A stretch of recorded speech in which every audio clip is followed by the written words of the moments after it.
Right, Alexander, let's talk about Putin's speech that he made the other day. A speech that was heavy on the Russian culture, Russian history, Russian religion, the unified civilization that is Russia. A very interesting speech, and I know you have a lot of thoughts about this speech that Putin made. And by the way, he said some things which could be hinting at the possible end game for Ukraine, for the special military operation as well. So, what are your thoughts? I was one of his most interesting speeches, and certainly the most interesting speech he's made this year, actually.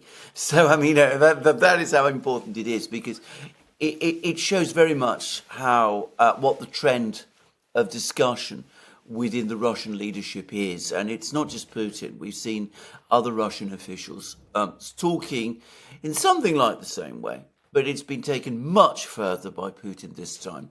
And of course, as Putin often likes to do, he gives a whole historical context to all of this. And he made some very, very interesting points. The first thing he said, I mean, not in order of what he said, but the thing that he said, which the starting point for me of what he said is that Russian history is continuous. That that you had Kiev and Rus. Notice that ancient Rus, which starts with Kiev. Then you had the Tsardom of Moscow, which is what you had from about the 14th century until the 16th. Then you had the Russian Empire, started by Peter the Great.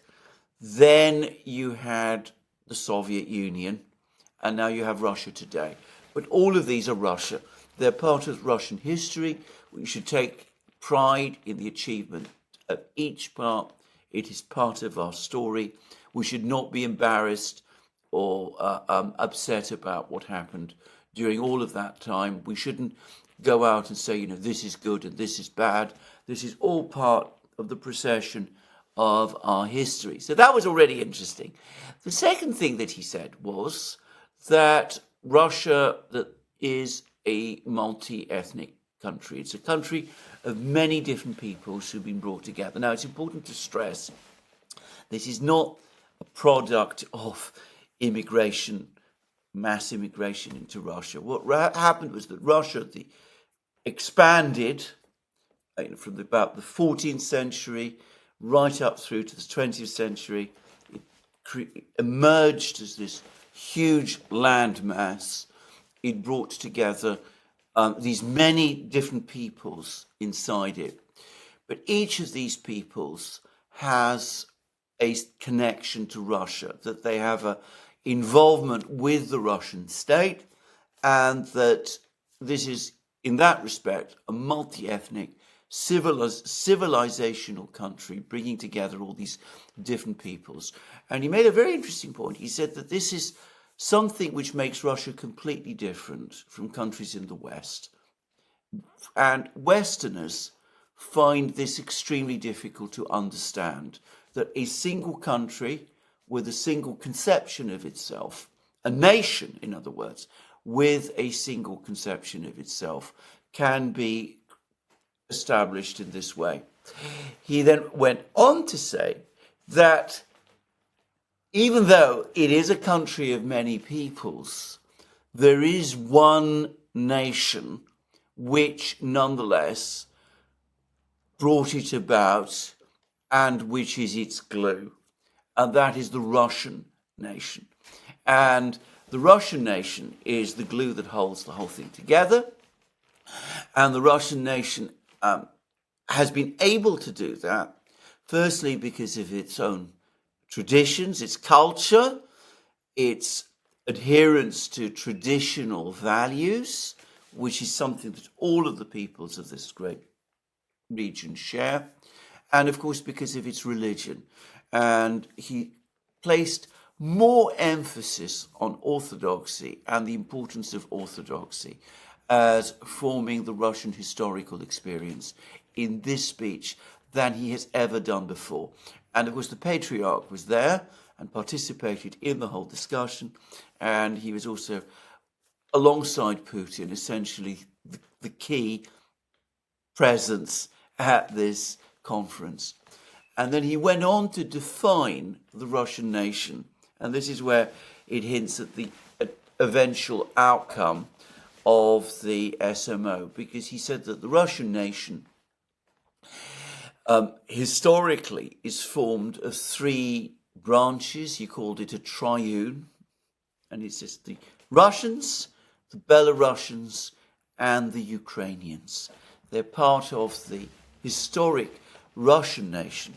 And he strongly criticized the policy of what he called artificial division that was created. He didn't make it clear who was responsible for that, but he clearly was referencing Lenin.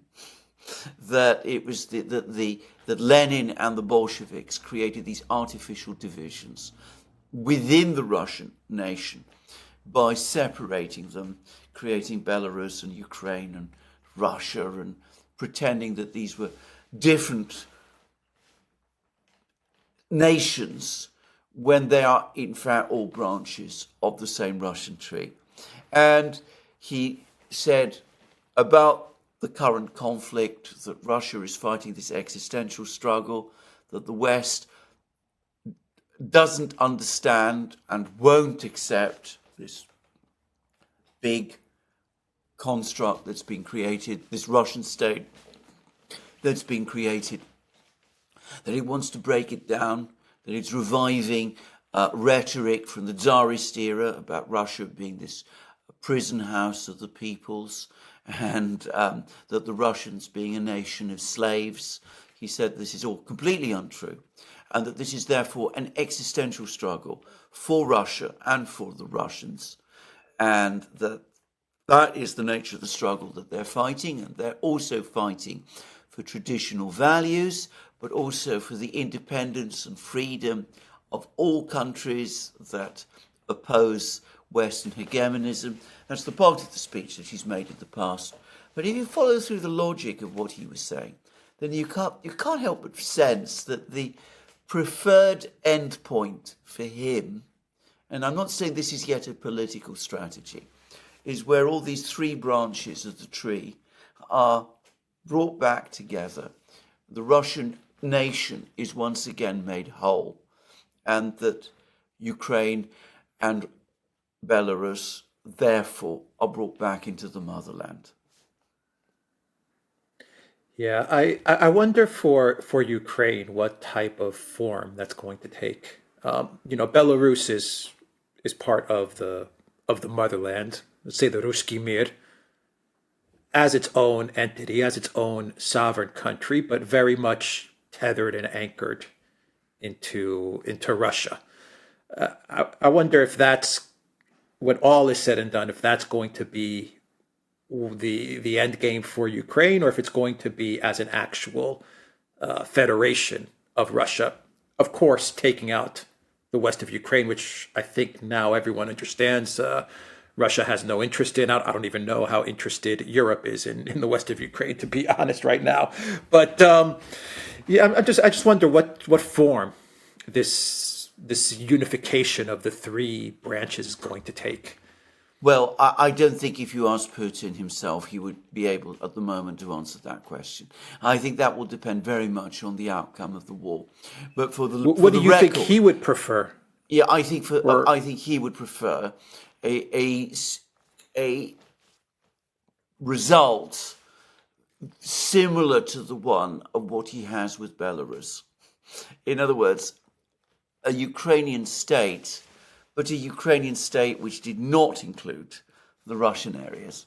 And by the way, he apparently had a meeting over the course of this address. I'm not quite sure how this meeting happened, because he addressed these people by video link, but apparently he did speak with the governor of Kherson region, Russian appointed Kherson region, Sladko. And apparently he basically tells Sladko, yes, we're going to get all of Kherson back, including Kherson west of the Dnieper, the Ukrainian controlled part of Kherson.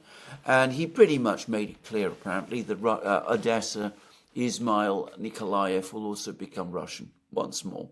Apparently that's what Sladko is telling us.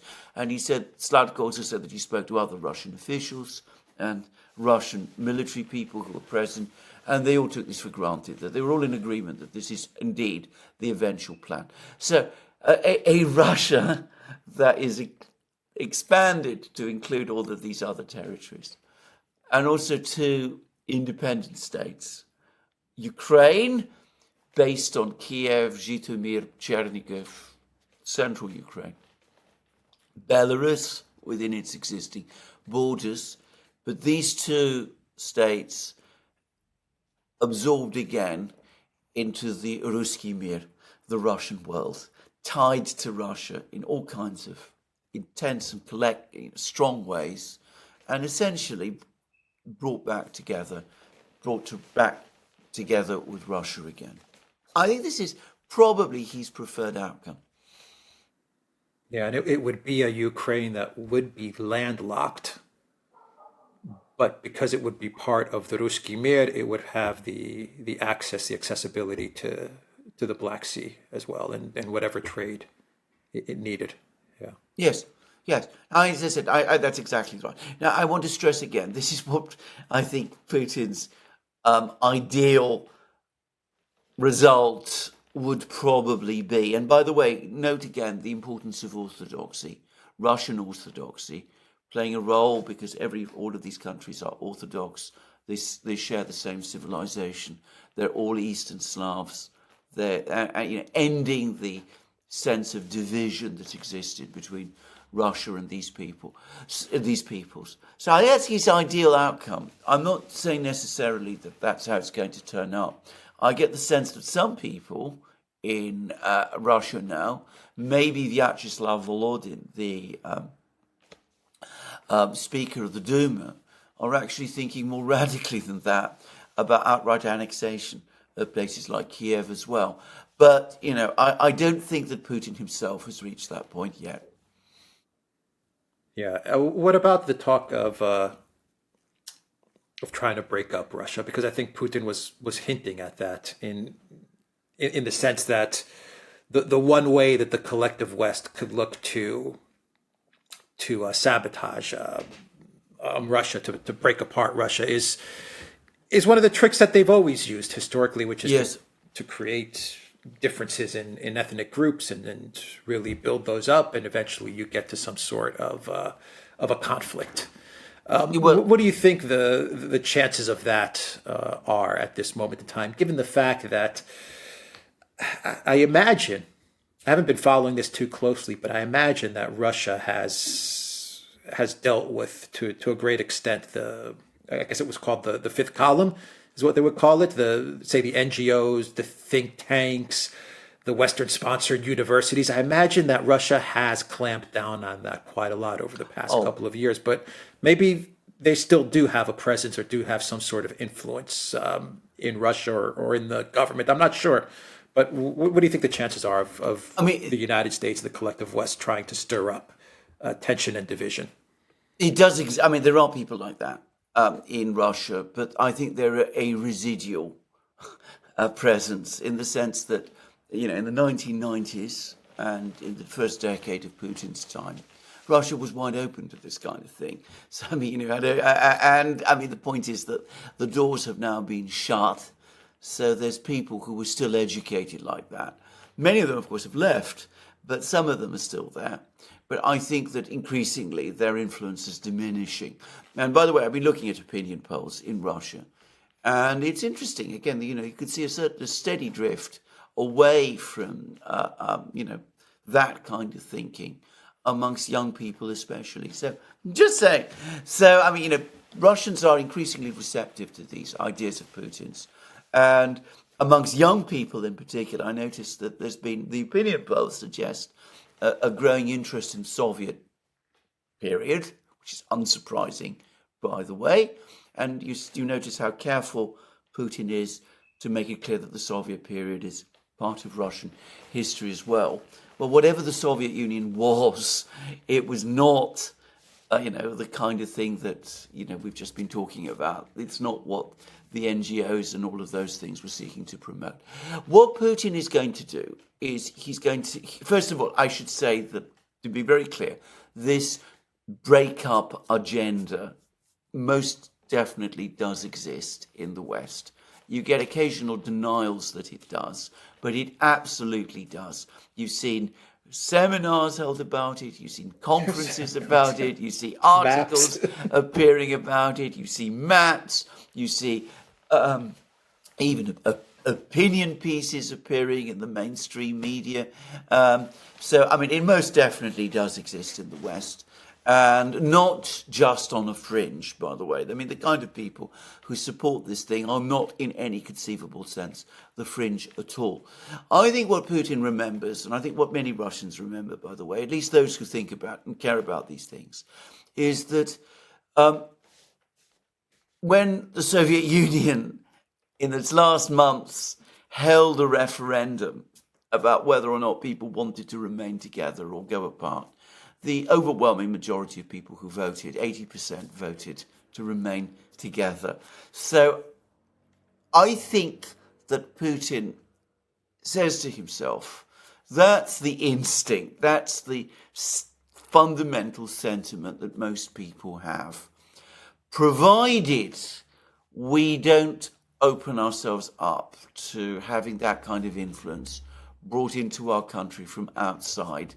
And he made it, I think, fairly clear that he feels that if there are stirrings of interethnic, conflict, that is basically coming from outside. Provided we don't let that come to us from outside, and provided we don't make the disastrous mistake that the Soviet Union did, of dividing ourselves up into constituent republics, pretending that each one of these is somehow independent and that each one of them has the right of secession, which is what Lenin insisted on way back in the early 1920s. Provided we don't make those kind of mistakes, we are going to be able to hold together, and not just hold together, but hold together successfully and build up our country and prosper and succeed. And I think at the moment, I think he's probably right. I mean, I don't really see any great sign that that's going to change. And I think that what Putin also says to himself is, of course, there are some places like Western Ukraine, which emphatically do not want to be part of the Ruski Mir. So for that reason, it's better that they stay outside, because bringing them in might contaminate the rest. And I think he also feels that that was what happened when Stalin absorbed Western Ukraine into the Soviet Union during the Second World War. Yeah, I agree with that too. Absolutely. The narrative has always been that the problem for Ukraine was the East, the Russian part, but that's not true. The problem for Ukraine was the incorporation of the West, which never wanted anything to do with the Ruski Mir. They hate the Ruski Mir. Yes. But they also hate the Polish world as well. I mean, they don't really like anybody, which is the problem. And so I think that the narrative about Ukraine has always been, well, we have to deal with the east of Ukraine. I think that's false. I think the problem was always the west of Ukraine. I absolutely agree. And no with one that. really knew what to do with the west. Yeah. No one, Europe wasn't too keen on it.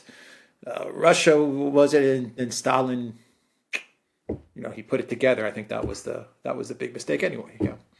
I think that's Putin's thinking. Anyway, it's a very, very interesting speech. Now, there is one thing else I wanted to say, which is that there are domestic dimensions to this speech as well, which are partly connected to what we were talking about. But Putin is clearly working towards doing something very similar to what his great friend Orban did in Hungary, and what he has always been working towards anyway, which is that he wants to promote. Not just when he talks about traditional values and family values, he wants to make the family very much, again, the center of Russian policy.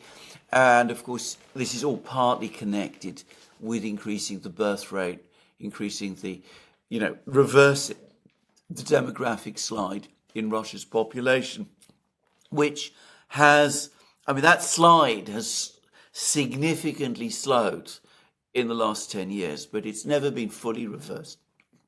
So I suspect that after this speech, over the next couple of months, next year, we're probably going to see a major program being unveiled in Russia, possibly patterned on what has happened in Hungary, to try to increase the birth rate, to try to strengthen families, to do that kind of thing. And probably going to be funded. There'll be more creches, more kindergartens, more financial support for families, perhaps other things also. Which has worked for Hungary. It's worked Which well has worked for Hungary, Hungary, exactly. Yeah. And a period of economic upswing, which is what we're seeing at the moment in Russia, and with lots of men probably eventually returning from the war and wanting to, have families. It's quite plausible. After all, it's what happened also in Europe, by the way. After the Second World War, we had the so-called baby boom at that time, and it was because all of these three things came together at the same time, at that time too. Good time to be in Russia, I guess.